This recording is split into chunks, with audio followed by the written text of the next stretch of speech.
Hi everyone, this is Crystal, and today I'm creating a page using the September The Best Parts Life Crafted kit from Citrus Twist Kits, as well as one of the cut files for this month. So I've already cut this out. It's a cut file that says Reader for Life, and it has this kind of book page. And then I cut the actual title part out of black as well, because I wanted to layer the title in black over the top of these words. But I haven't taken it out or off of my very messy silhouette mat yet, because I'm not sure what I want to back everything with and how it's going to work on my page, and I didn't want to lose all the little bits, so I've just left it on here. And this is the photo that I'm going to use. It's just of my Kindle and a cup of coffee. I thought that was a pretty perfect photo for this cut file. I do have just the Life Crafted kit from Citrus Twist from this month, as well as a couple of the digitals. And then I did grab what's left, at least, of my vintage book page from last month's kit. This was in the add-on kit for last month, just because I thought it might be fun to back some of these pieces of the cut file with this book page. But I'm not sure how that's going to work out yet, so we'll see. Other than that, I don't really have a plan. I'm probably just going to grab a piece of white cardstock from my stash to create this layout on.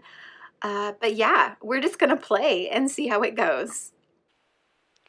So now that I'm ready to actually create this page, I'm going to go ahead and peel all of these little bits off of my silhouette mat. Like I said before, it's a very dirty, a very old mat, so I just use some washi tape to hold everything in place just to make sure it doesn't shift while it's in my silhouette, and that works just fine. I have stickier mats when I want to have smaller pieces of paper or more detailed cuts, but this works just fine for this sort of thing. So when I duplicated the title, the Reader for Life title, so that I could cut it in black, I had some trouble getting the word reader. The bottom of the R's are connected to that book page, and I tried to kind of create my own line in silhouette, and I just wasn't happy with how it looked, so I ended up leaving it open and decided I would just kind of cut it by hand once I pulled it off of the mat. So that's what I'm doing right now. I'm just taking my scissors to cut the bottom of the two R's in Reader into a shape that looks natural for the letter. And that worked just fine. So I'm not great in Silhouette Studio. I don't use it a ton to kind of create my own things. So this was the easiest way for me to do it. If you're better in Silhouette Studio, you can probably create those lines on your own. But this worked just fine for me. So I got that done, and then I'm just going to go ahead and peel the rest of this off of here. I don't make you watch that part because it's super boring. But you'll see here in a second that I have it all peeled off and ready to go. So now it's time to think about how this page is actually going to work together. So I decided to grab a sheet of white cardstock. I grabbed just some textured white cardstock from American Crafts, but it wasn't the same cardstock I had cut the cut file from, and the whites weren't quite the same, and that was bothering me a bit. So I decided just to set it aside and think about it for a minute, and while I'm doing that, I'm going through the papers that come in the Life Crafted kit to see which ones I want to use on this page, and I'm basically pulling my color palette from my photo. So my photo has a notebook on it with a floral pattern in teals and pinks, so I grabbed dark teal pattern paper, I grabbed that floral pattern paper, a pink paper, a lighter teal paper, and then the coffee, of course, has those tones of brown, so I grabbed the wood grain as well to kind of bring that out, and that's really where my color palette is coming from. So I decided that I was already tired of dealing with these different layers, kind of moving around on my desk, and I needed to get them adhered down before I lost part of my title, so I'm going to do that. I just used a glue pen to add glue to the white part of the title, and then just stacked the black part over the top and used my fingers to make sure it was all aligned. And now I'm going to use that same glue pen to just add some glue to the backside of this book part of the cut file. So I don't normally use a glue pen to do this.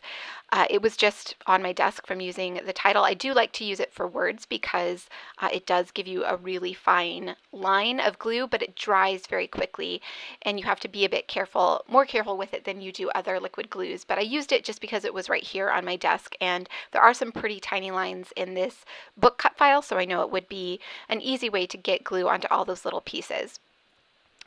It does take a bit longer to kind of set as well, and because I'm using this vintage book paper to back the cut file with, I decided to set it aside after I had it all glued down and let it dry completely. I didn't want to risk tearing the vintage paper. So I set it aside, let it dry, and then I'm going to come back and just cut around the outside of the cut file. So I didn't trace anything or cut it ahead of time. I just glued it down, and then I'm just going to fussy cut around the whole thing. I don't make you watch that part either because that's super boring to watch, but that is basically all I'm doing. So once that is completely cut out, I am ready to start putting my page together. So I switched my background paper for some basil marshmallow white cardstock, which matched the tone of the other cardstock I had used to cut my cut file a bit better. Also, it's not textured, so I knew that it would take my stamping a bit better than the textured cardstock would, and I do want to use this gorgeous stamp set. This is the This Is Life stamp set from this month. I can't remember. I think it's maybe called Best Part. I can't quite remember the name of it, but I will definitely have it linked down below. It is gorgeous. The titles on this stamp set are absolutely beautiful. I love the font. I knew I wanted to use several of them on this page. So I'm just figuring out where they're going to go and how I'm going to use the papers to kind of bring in some color and pattern as well. So just kind of laying things out roughly to figure out where they might go, basically getting an idea of where the stamping is going to go, because I want to stamp them using some Distress Oxide inks, and then I have a paintbrush and a little jar of water, and I want to kind of mute the colors a bit, soften the lines of the stamped image, and create a little bit of a mixed media type background. I do not have any gesso on this page, so I know that I am not going to use a lot of water here. I just want a very light, kind of muted shadow around this stamp. So I used my pencil to kind of mark where the stamp would be so that I could take it off and put it onto my stamp block. I have some Distress Oxide ink here in tea stain, and I am just going to stamp it right down onto the page like that. So I'm going to do that with both of these stamps, and then I'm going to come in with a paintbrush and a little bit of water and just lightly go around the edge of the stamp. Because this is Distress Oxide ink, it will react with the water and just create kind of a shadow around the outside of the stamped image. So after I clean my stamps, I'll grab my paintbrush and just very lightly with very little water come in around the edges. So I liked the way this was looking. I wanted it to have a little bit more color around the outside of it to extend the color of this stamping out a little bit more than it was doing on its own. So I decided just to grab a piece of packaging, and I'm going to stamp my ink pad right down on the packaging, add just a little bit of water to that, and then add that to the page. This is going to give it just a bit more color around the outside edge, and it also lets me create some splatters, which you'll see me do here in just a second. I did realize I needed to erase those pencil marks before I added any more ink, or I wasn't going to be able to erase them later.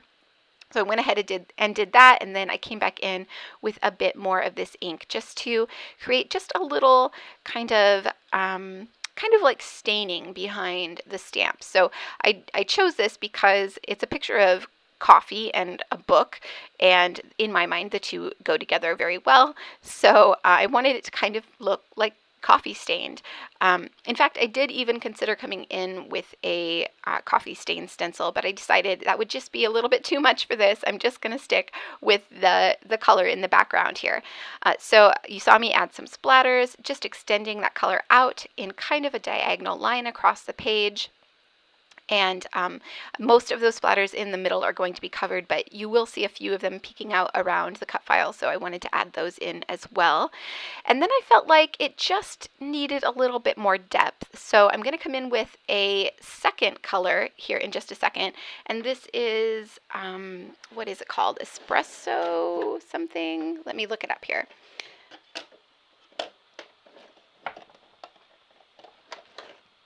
Ground espresso. So that's ground espresso, and I just added a little bit onto that packaging and added a bit more water, and I'm just kind of creating some shadows around the edges of the color blotches that I've already created here, just to give it a little bit more depth, a little bit more interest, add a second tone of color here, and then I'm going to create some splatters in that color as well. So once I finish with that, I'm going to set it aside to dry completely.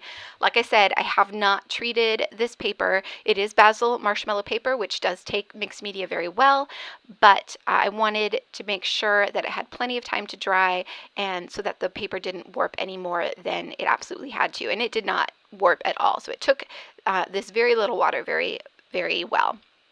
Okay, while that was drying, I went ahead and backed my cut file with some foam adhesive. This is just some craft foam, some cheap fun foam that I cut down into tiny, tiny pieces to back both the title and that large book page piece. And I've set it down on the page. I haven't adhered that yet because I know that my photo is going to tuck in behind it, and I want to make sure that I get that stuck down to the page before I add my cut file. So I'm just backing my photo with a couple of the papers from the Life Crafted kit. This light pink just brought out the pink tones in my photo so beautifully. I knew I wanted to add it around the edge, and then it needed something a bit darker to give it a bit more contrast on the page, help it stand out a bit. So I grabbed this dark teal paper, and I decided to tear the edge of it to give it a bit more texture. Since the photo is going to be flat on the page and the cut file is going to be up on foam, I wanted the photo to have a bit of texture behind that cut file. So just tearing the edge just gives it a little bit more interest. And then I can add my photo and cut the mat down to size, and then I'm going to go ahead and glue it right down onto my page. So the cut file is just setting there, but it is where I know I want it to be, so I feel comfortable just going ahead and gluing down my photo, and then I'll come in and add the cut file over the top of it. So there is the photo in place. Now I need to peel off all of these tiny little pieces of backing on my foam adhesive. Again, I'm not going to make you watch all of that. It did take me a little bit of time because there are some really tiny pieces there, but once I get that all peeled off, then I'm ready to just go ahead and add that to my page. I just go ahead and glue it right down over the top of my photo and overlapping it a bit with those two stamped areas.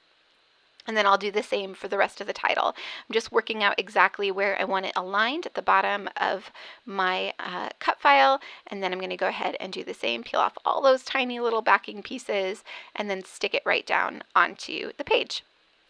So for the dot of the eye, I did not back that with foam. That would have just been way too difficult to try and get a tiny little piece of foam. I thought maybe I could overlap it onto the cut file to give it some dimension, but it was a little bit too far away. So I'm just going to use my glue pen again, add a tiny dot of glue to my page, and then use my jewel picker to add that to the top of the eye. And there it is. That is the cut file all adhered down to the page. So now it's time, finally, for embellishments.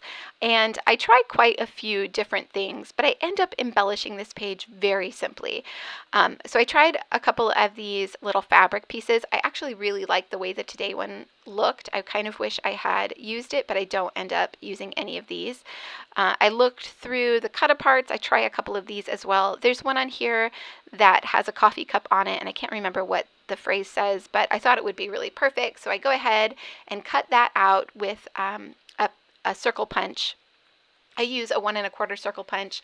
Depending on how you print yours, it'll depend on the size of circle punch you need, but 1 1/4 works perfectly for me and the way I print. So I tried that, but I just couldn't get it to fit on the page right. I think it would be perfect, but again, it just didn't quite work anywhere I tried it. Same with this little label. I thought that would have been really nice as well, adding a little bit more black to the page, but I just couldn't get it to fit. So I'm going to set this aside. I'm going to look through the tags. This is the printable tag sheet. I didn't see anything on there that really would work. And then finally, I'm going to go through the ephemera pack from the Life Crafted kit itself. And I'm just looking for things that work, obviously, with the colors that I have, but also things that aren't going to take away from the cut file itself. I want something just to add a bit more texture, a bit more color to the page, but not take all of the attention away from the cut file and the stamping and my photo, because those are the main things. I already have a lot going on the page. I don't want to add a whole lot more. So I grabbed just a little kind of vintage looking ticket and then a little tab as well. And then the ticket is kind of in a neutral shade. It brings out the same color as that vintage book page that I used to back my cut file, so I thought that would be really perfect. And then I also grabbed a little tab in a light blue color. I had originally pulled out a light teal paper to use, but I didn't end up using that. But there is that same light blue color in the floral paper that I will use, so I wanted to bring in a little bit more of that color as well. I do need to stamp on that, but I'm not sure exactly what I want to use to stamp there yet. I'm looking at both the stamp set that came in the Life Crafted kit and the Traveler's Notebook add-on stamp set, just trying to figure out which one I might want to use. I believe I'm going to set them aside and come back to them because I just couldn't decide which one would work best. So instead, I'm going to work on adding a border to this page. So I grabbed those other papers that I had originally pulled out to use on the page. So I have the wood grain and that gorgeous floral.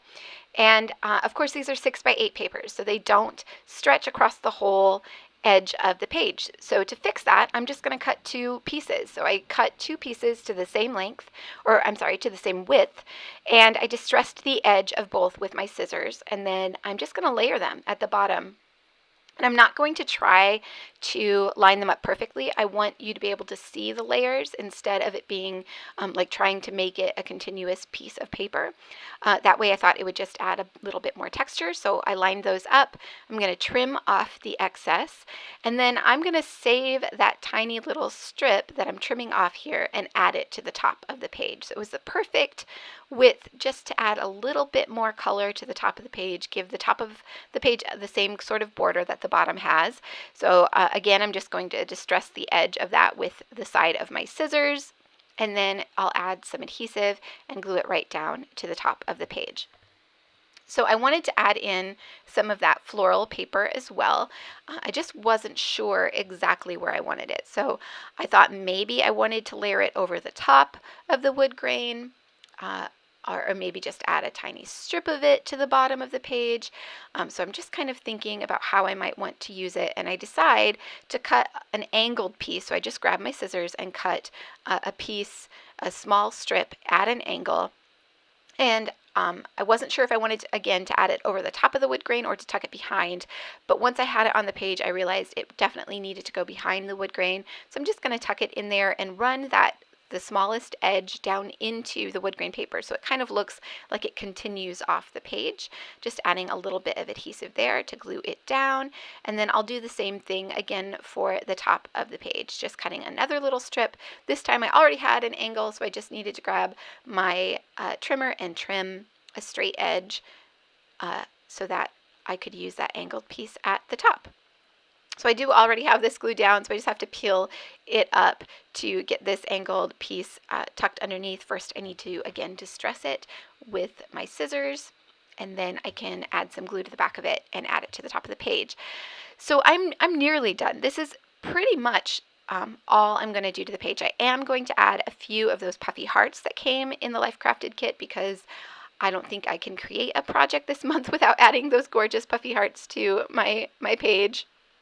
So those definitely need to make an appearance here.